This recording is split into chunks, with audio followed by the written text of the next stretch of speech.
Bonjour à tous et bienvenue à cette séance. Mon nom est Michèle Glémaud. Je serai l'animatrice de cette entrevue qui a pour but de vous faire découvrir l'Université de Montréal, son identité et la Faculté des arts et sciences dans le domaine des sciences naturelles.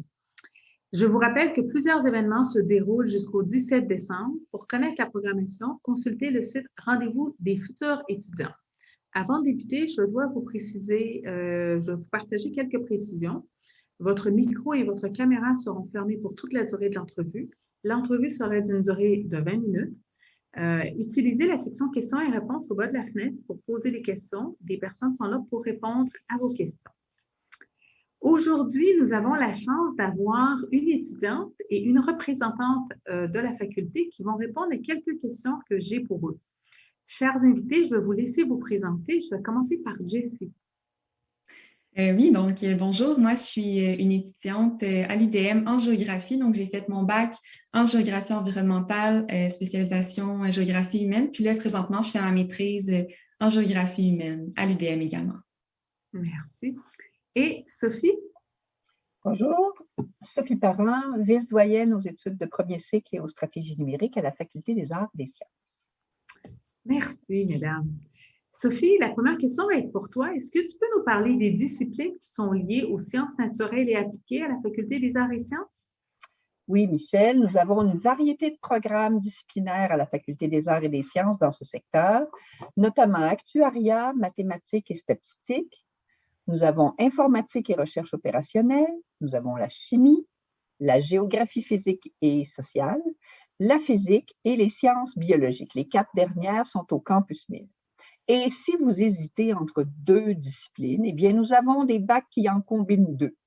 Nous avons un baccalauréat en physique et informatique, en mathématiques et informatique, en mathématiques et physique et en bioinformatique. Merci beaucoup, Sophie. Pour nous permettre de connaître un petit peu plus les différents domaines, est-ce que tu pourrais nous parler plus spécifiquement du domaine de l'actuariat, des mathématiques et des statistiques? Oui, le département de mathématiques et statistiques offre un programme de baccalauréat qui comporte 5 orientations: actuariat, mathématiques pures et appliquées, statistiques, mathématiques financières et sciences mathématiques. Alors, la science actuarielle, celle-là se spécialise dans l'analyse et le contrôle du risque et des effets du hasard qui s'appliquent au domaine des assurances ou des régimes de retraite. C'est surtout là qu'on en entend parler.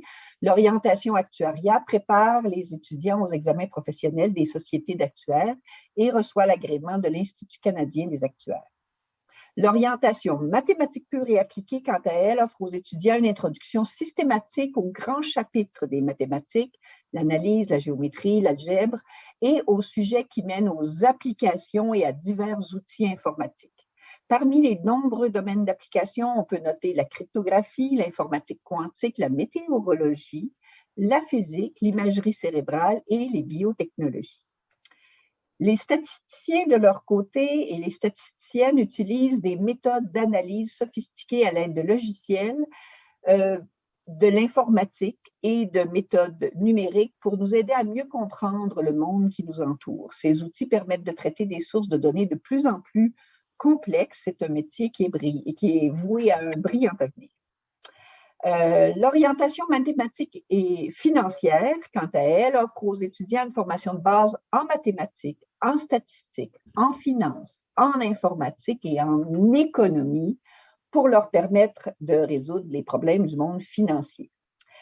Notons que les orientations actuariat et statistiques sont offertes en cheminement coop, donc avec des stages obligatoires rémunérés en entreprise. Les autres orientations comportent aussi des stages, mais ils sont optionnels. Merci. Et qu'est-ce qu'il y en a au niveau du domaine de l'informatique et de la recherche opérationnelle? Le département offre un programme de baccalauréat en informatique qui couvre les 2 secteurs, de même que plusieurs programmes courts très appliqués.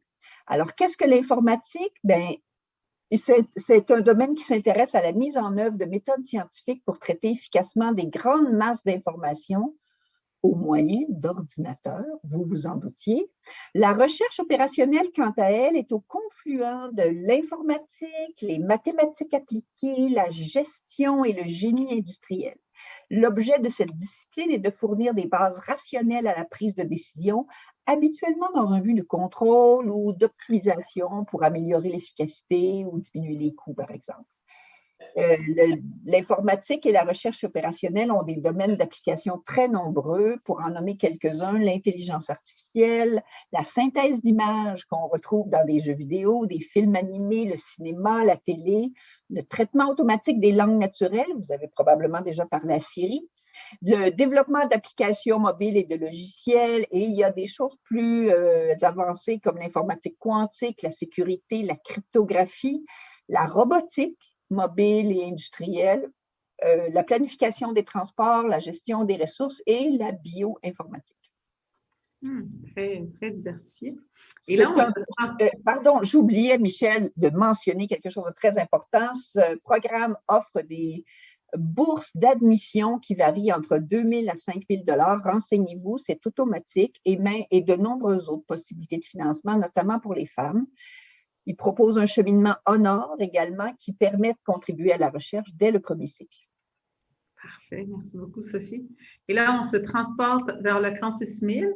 On va commencer avec le département de chimie. Oui, alors les chimistes, eux, contribuent au bien-être de la société en participant, entre autres, à la protection de l'environnement et au développement de nouveaux médicaments. Le baccalauréat en chimie à l'UDM comporte 5 orientations, la chimie pharmaceutique et bioorganique, la chimie bioanalytique et environnementale, la chimie des matériaux et des biomatériaux, la chimie assistée par ordinateur et une orientation générale pour un peu tout mêler. Chacune d'elles prépare les diplômés à œuvrer dans les différents domaines d'application, la métallurgie, le domaine médical, les cosmétiques, le médico-légal même, la pétrochimie et, surprenamment peut-être, la conservation des œuvres d'art. C'est un baccalauréat qui comporte des stages rémunérés qui sont optionnels et qui donne un accès au permis d'exercice de l'Ordre des chimistes du Québec sans examen d'admission. Merci. Et là, on va aller vers plus le département de géographie. On va entendre Sophie nous en parler, mais aussi Jessie tantôt, parce que Jessie, c'est le département d'où elle provient. Mais Sophie, peux-tu nous en parler un petit peu plus du département de géographie? Oui, oui, la géographie examine les relations entre l'humain et son milieu. Alors, les géographes maîtrisent des outils tels que les systèmes d'information géographique et la télédétection pour les assister dans leurs études.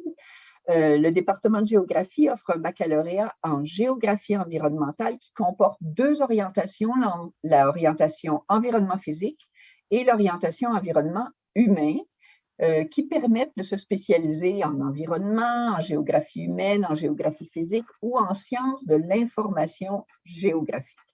Alors, grâce à sa capacité d'observer, de décrire et d'analyser les systèmes humains et naturels, les géographes contribuent à la résolution de problèmes contemporains liés notamment au changement climatique, à la contamination des sols, aux transformations des villes, à la mondialisation, au développement local ou régional, et j'en passe.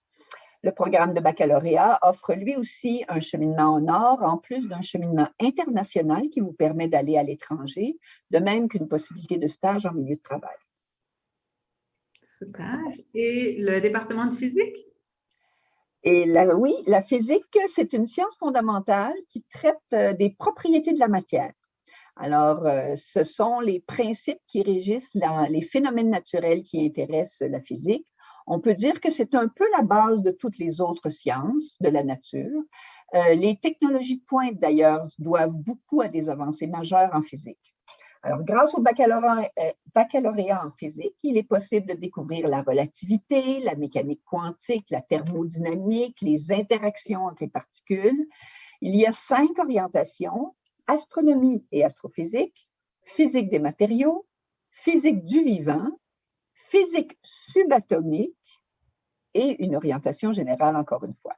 Alors, la plupart des diplômés poursuivent des études au cycle supérieur pour œuvrer éventuellement comme astronome, en astronomie, en physique nucléaire, en physique médicale ou en photonique.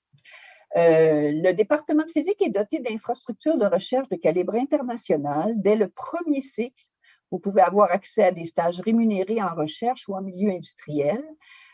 Pour le baccalauréat en physique et informatique, il y a aussi des bourses d'admission de 2 000 à 5 000 $ et de nombreuses autres possibilités financières. Merci. Et on va compléter ce tour d'horizon avec le département de sciences biologiques.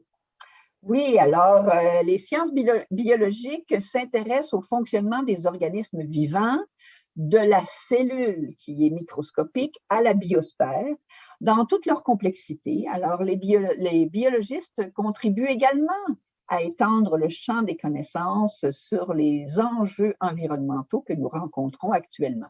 Il y a 3 orientations qui sont offertes: la biologie moléculaire et cellulaire, la physiologie animale et la biodiversité, écologie et évolution. Le programme offre lui aussi la possibilité de stage rémunéré et le département de biologie dispose également d'infrastructures assez intéressantes comme l'Institut de recherche en biologie végétale qui est situé au Jardin botanique de Montréal et la station de biologie des Laurentides qui permet des séjours en nature. Il y a également une passerelle DEC-BAC qui existe pour les diplômés qui auraient une technique dans un des domaines connexes. Merci beaucoup, Sophie. On a fait vraiment un beau tour d'horizon. Jessie, dis-nous, pourquoi tu as décidé de venir à l'Université de Montréal et pourquoi tu as fait le choix vers ton domaine d'études? Donc, moi, j'ai choisi l'UDM un peu à la base en raison de sa réputation, mais encore plus pour le programme. Donc, je suis allée aux portes ouvertes de l'UDM à 2 reprises parce que j'étais un peu indécise pour me renseigner sur les programmes qui m'intéressaient. Puis, j'ai tout de suite été intéressée, attirée par les cours proposés en géographie. Puis, j'ai rencontré, la 2e fois que je suis allée aux portes ouvertes, j'ai rencontré une professeure qui était aux portes ouvertes en géographie. Puis, je lui ai demandé un peu, tu sais, c'est quoi ton parcours professionnel? Qu'est-ce que tu as fait un peu comme, professionnellement? Puis là, elle a commencé à me raconter un peu qu'est-ce qu'elle avait fait dans sa vie, dont qu'elle avait travaillé pour l'ONU. Puis là, j'étais comme, moi aussi, je veux travailler pour l'ONU dans ma vie. Là, tu sais, ça avait l'air vraiment cool comme emploi. Fait que c'est ça qui m'a un peu donné la petite poussée pour aller à l'UDM en géographie. Je me suis dit que je voulais faire ça moi aussi dans la vie. Super! Sophie, est-ce que tu peux nous dire, c'est quoi les qualités, les compétences que devrait avoir un étudiant qui veut entreprendre des études dans le domaine des sciences naturelles et appliquées? Je dirais que la première grande qualité, c'est la curiosité intellectuelle. Ce sont des domaines pour les candidats, les étudiants, qui se posent des questions vraiment sur le fonctionnement de notre univers naturel ou formel. Un bon esprit critique est essentiel également pour pouvoir trier les informations, dégager le vrai du faux. Un esprit d'analyse, parce qu'il y a beaucoup, évidemment, de travaux de laboratoire à faire. Et ces travaux de laboratoire se déroulent très souvent en équipe. Alors, l'esprit d'équipe est également une grande qualité qui peut faciliter les études dans ce domaine. Un bon sens de l'observation également, parce que c'est ça qui alimente, en bout de ligne, les travaux menés dans ces différentes disciplines. Parfait. Voilà. Quelques qualités seulement. Ben oui. Jessie, c'est quoi les compétences que toi, tu as développées au cours de tes études et qui te sont utiles autant au niveau de tes études que dans ta vie personnelle ou éventuellement dans ta vie professionnelle? Bien, la géographie, c'est vraiment un domaine qui est multidisciplinaire. Donc, tu vois vraiment plein d'aspects différents. Ça te permet d'analyser des problèmes ou des situations avec différents angles d'approche. Donc, ça te permet vraiment de développer ton sens critique et d'analyse. Moi, par exemple, ça a vraiment changé ma façon de voir les choses dans mon quotidien, au niveau, par exemple, de la politique, de l'environnement, de l'économie. J'ai un esprit plus critique. Ça peut être super banal, comme, mettons, par exemple, quand je vais à l'épicerie, ben, j'ai une conscience beaucoup plus environnementale juste par rapport à l'emballage des produits ou encore aux produits locaux, par exemple. Donc, c'est vraiment une approche critique sur mon environnement qui a été développée durant mon parcours en géographie à l'UDM. Merci beaucoup, Jessie. On voit que ton parcours qui va t'amener peut-être vers l'ONU va peut-être amener à nous amener des changements dans nos comportements. Fait que c'est très intéressant de voir que de par la géographie, on peut aller vers vers cette réflexion et éventuellement des changements. Très intéressant de t'entendre, Jessie. Sophie, est-ce que tu peux nous parler des actions qui sont menées dans les disciplines de ta faculté qui ont un impact dans les sociétés? Je pense que Jessie nous a amené un peu le côté curiosité, critique. Alors, je suis sûre qu'il y a plein de choses qui se passent à la faculté. Oui, vous avez certainement déjà entendu parler de certains des chercheurs qui sont dans nos disciplines. Je pense notamment à Yoshua Bengio, qui s'est surtout distingué par son rôle de pionnier dans l'apprentissage profond dans le domaine de l'intelligence artificielle, ce qui lui a valu le prix Turing en 2018, qui est comme un genre de prix Nobel de l'informatique. Je pense aussi à Nathalie Ouellette, qui est la coordonnatrice de l'Institut de recherche sur les exoplanètes à l'Université de Montréal. C'est une astrophysicienne qui est passionnée. Elle est passionnée de vulgarisation scientifique en particulier, donc faire connaître le domaine à un public très large. Et elle est coordonnatrice scientifique pour le nouveau télescope spatial James Webb, en collaboration avec l'Agence spatiale canadienne. Bien sûr, il y a aussi le complexe des sciences, le campus 1000, qui a eu un impact sur son environnement, qui a permis de revitaliser complètement le secteur. C'est maintenant le nouveau terrain de jeu pour nos scientifiques. C'est un milieu d'apprentissage qui est exceptionnel, qui favorise les échanges entre les étudiants, les chercheurs et les professeurs issus des 4 disciplines qui y sont représentées. Alors, c'est un gain pour la recherche interdisciplinaire. Merci. Jessie, souvent, nos futurs étudiants se questionnent sur les perspectives professionnelles. Et tantôt, toi-même, tu nous as dit que quand tu es venu dans les portes ouvertes en discutant avec la professeure, ça a influencé tes choix. Peux-tu nous parler un petit peu des perspectives professionnelles dans ton domaine et c'est quoi un peu les environnements de travail pour quelqu'un qui étudie en géographie? Donc, en géographie, il y a vraiment comme une multitude d'emplois possibles. On a souvent tendance à croire que la géographie, il n'y a pas vraiment de perspective d'emploi pour la suite, mais c'est tout à fait le contraire. Il y a de la géographie dans tout, dans notre environnement. Donc, tu peux, par exemple, déterminer des zones à risque pour des compagnies d'assurance, donc faire des simulations d'inondation. Tu peux être chargé de projets en environnement pour t'assurer que les politiques environnementales soient respectées lors de la mise en place d'un projet, ou encore être conseiller en planification pour une ville et analyser, par exemple, les risques routiers, évaluer la dangerosité des artères d'une ville. Tu peux travailler pour des ONG, travailler pour les ministères au provincial ou au fédéral, ou encore dans des agences de coopération internationale. Tu peux également travailler dans le département de développement durable de certaines compagnies. Donc, aujourd'hui, presque toutes les compagnies moindrement grandes ont un département de développement durable. Donc, ça, c'est un domaine d'études quand même qui a de l'avenir. Puis aussi, en géographie, il y a beaucoup d'emplois où tu peux travailler directement sur le terrain. Donc, par exemple, tu peux aller travailler pour une compagnie qui fait des analyses de sol pour, par exemple, une décontamination des sols. Donc, alors là, ton travail, ça peut être d'aller récolter des échantillons sur les sols, et puis les analyser en laboratoire par la suite. Donc, c'est extrêmement diversifié, puis on peut faire beaucoup de choses en géographie par la suite. Merci beaucoup, Jessie. En effet, je pense qu'il y a bien des choses auxquelles on n'aurait pas pensé. Alors, c'est très intéressant d'entendre toutes ces perspectives d'emploi. Sophie, s'il y avait un mythe à défaire sur les études dans les disciplines dont nous discutons aujourd'hui, ce serait quoi? Et ce serait quoi le message qu'on voudrait passer en lien avec les domaines de sciences naturelles et appliquées? Peut-être qu'un des mythes, c'est le fait que comme ces disciplines sont très anciennes, elles seraient complètes ou finies et qu'elles évoluent maintenant très peu. On pourrait penser que tout a été cartographié, par exemple, en géographie, et que cette partie-là du travail est terminée, ou encore que notre connaissance du monde naturel est maintenant complète. Mais en réalité, ce sont des sciences qui sont dans un processus continu. Il nous reste encore beaucoup de choses à apprendre et à comprendre sur le monde dans lequel nous vivons. En fait, à chacune des nouvelles découvertes qui sont faites en sciences, souvent, ces découvertes-là vont générer des nouvelles questions, des nouveaux objets de recherche. Ils vont ouvrir des nouvelles possibilités grâce à des avancées technologiques, par exemple. Alors, les scientifiques élaborent, affinent et révisent constamment leurs concepts sur les nouvelles bases de preuves qui sont faites et les nouvelles découvertes.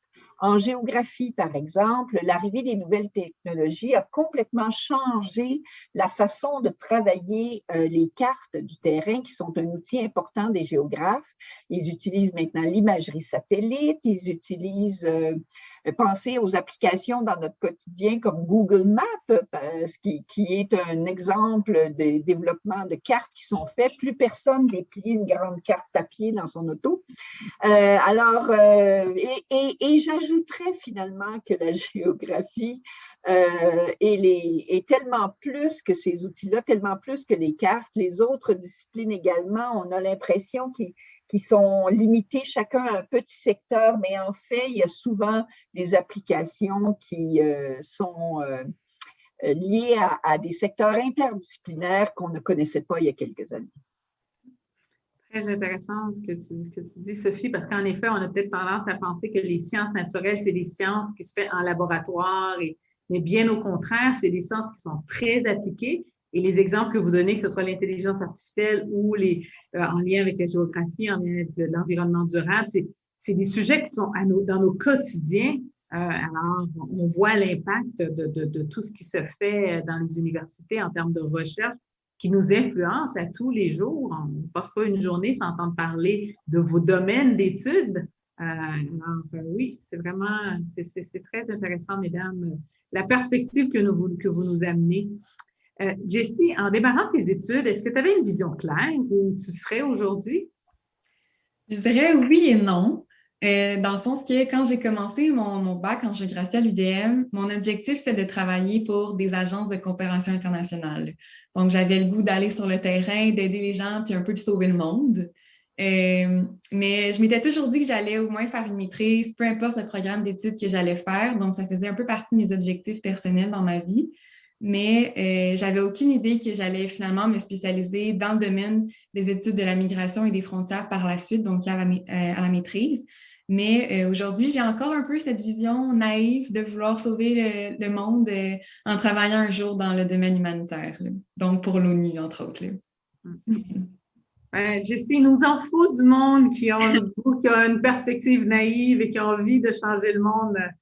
C'est pour ça qu'on a autant de beaux étudiants sur nos campus et on se le souhaite. On a tous envie de vivre dans un monde meilleur et je pense que tout ce que vous faites au quotidien, c'est ça qui va nous amener vers là. Sophie, est-ce que les parcours d'études sont linéaires ou est-ce que plusieurs trajectoires sont possibles dans le cadre des études en sciences naturelles et appliquées? Il y a beaucoup de possibilités. J'ai déjà mentionné notamment qu'il y avait des bacs qui étaient eux-mêmes bidisciplinaires, mais également on peut penser à ce qui vient après le baccalauréat. Jessie en a mentionné un bel exemple. On peut continuer au cycle supérieur dans la même discipline, mais on peut aussi bifurquer vers d'autres disciplines.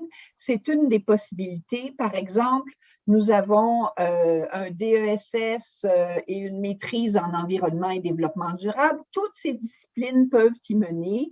Nous avons aussi un DESS et une maîtrise en mathématiques financières et computationnelles, qui est un mélange d'économie, d'informatique et de mathématiques. Alors, à la fois, le bac en mathématiques et le bac en informatique peuvent y mener.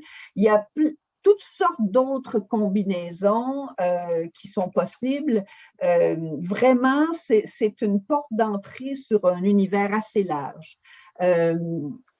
La combinaison entre la biologie et les mathématiques ou les statistiques, nous avons une maîtrise en statistique avec une option biostatistique notamment, qui peut intéresser les gens qui s'intéressent à ces deux secteurs-là en même temps. Alors, c'est une collaboration entre le département de mathématiques et statistiques et l'école de santé publique.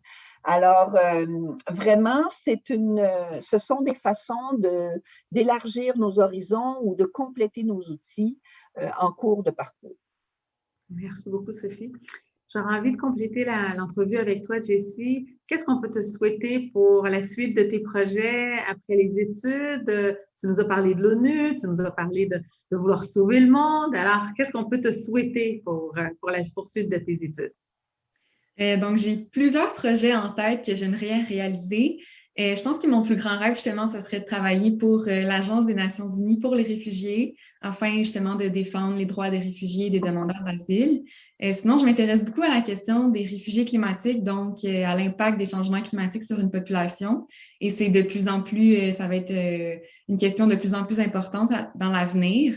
Alors, ce serait de me trouver comme un emploi qui me permettrait de pouvoir étudier et avancer comme cette problématique-là, justement, qui sera de plus en plus présente dans l'avenir. Merci, mon Dieu, mesdames, c'est tellement riche ce qu'on a discuté aujourd'hui. Puis j'espère que nos futurs étudiants le voient. Tu t'entends parler, Jessie, de la réalité migratoire. C'est une réalité qu'on entend parler tous les jours, sur tous les continents. Alors, c'est là qu'on voit que finalement, c'est des sciences naturelles, mais c'est des sciences qui sont très appliquées, qui répondent à des questions de tous les jours. Et Sophie, tu le disais tantôt, vous êtes dans l'action. Je trouve ça vraiment riche de vous entendre. C'est ce qui conclut notre entrevue. Merci beaucoup à vous deux, mesdames, pour vos partages et vos belles découvertes, vos inspirations. Je suis sûre que ça a attiré beaucoup l'attention de plusieurs de nos futurs étudiants. Merci à vous à la maison de votre attention et de votre participation. L'entrevue sera disponible pour rediffusion sur la page vidéo sur demande du site de l'admission. Nous tenons également à vous rappeler que les entrevues de la montagne se poursuivent jusqu'au 17 décembre et cet hiver, à partir du 10 janvier, il y aura plusieurs séances d'information qui seront offertes pour vous permettre de découvrir plus spécifiquement les programmes. Aujourd'hui, on a fait un survol des domaines d'études, mais à partir de cet hiver, ce sera vraiment des séances d'information par programme.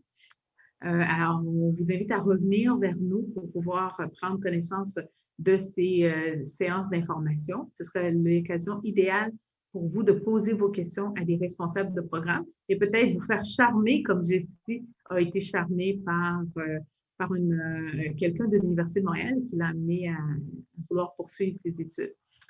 De plus, n'hésitez pas à nous suivre sur Instagram. Alors, sur Instagram, nous sommes présents à l'adresse suivante, @umontréal.futurétudiant. Il y a plusieurs ambassadeurs qui nous parlent de différents programmes et on vous donne des capsules d'information également sur l'expérience à l'Université de Montréal. Encore une fois, merci beaucoup à vous deux et à très bientôt à nos futurs étudiants.